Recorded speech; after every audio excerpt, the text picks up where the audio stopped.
So let's take a look at the elimination of urine. All right.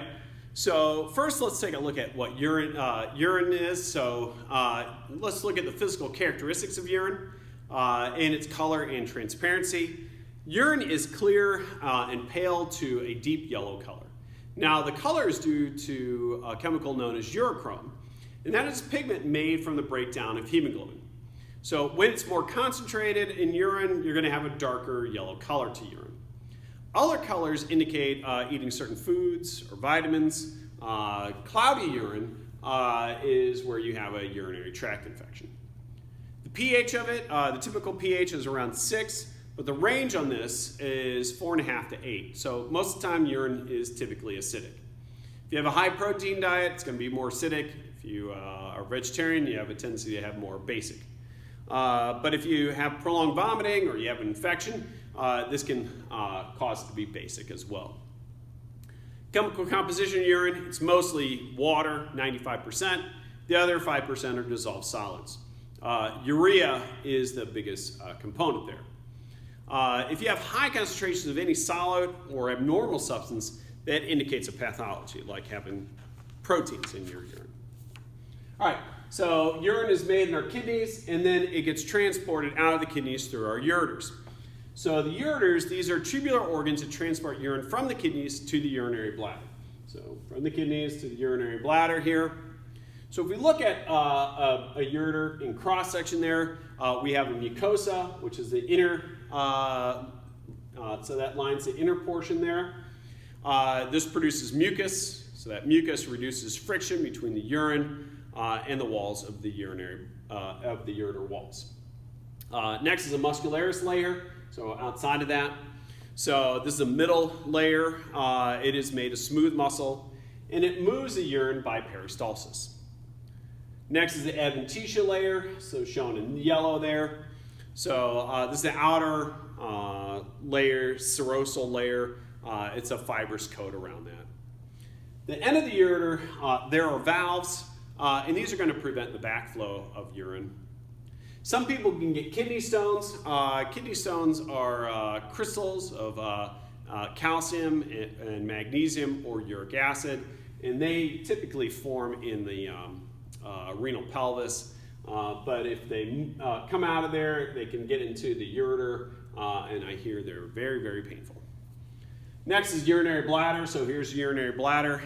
This is a hollow distensible organ that stores urine. Now, distensible means it's stretchable, but it's stretchable in 3 dimensions. Imagine like blowing up a balloon, right? So that's distensible. One of the structures we see inside of the bladder is what is known as a trigon.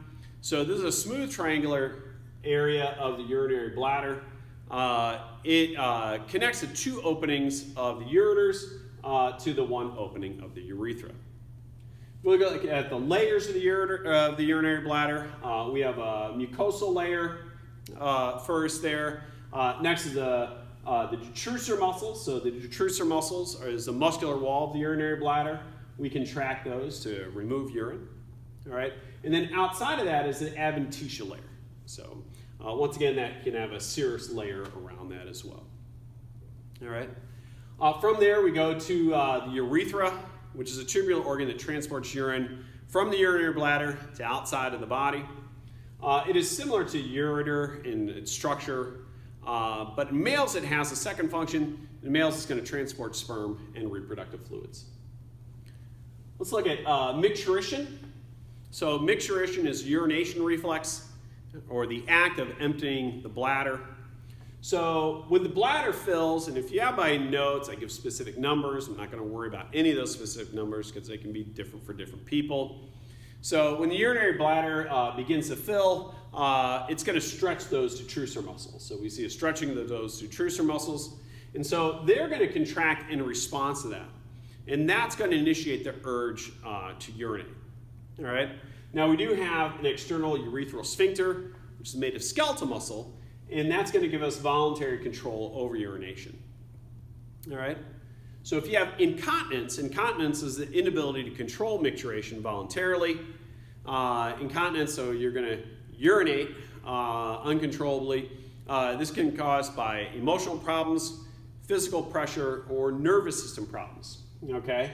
And one of the things that can happen with you ladies is during the birthing process, you can either damage the muscles here of that external urethral sphincter, or you can damage the nerve that goes to that.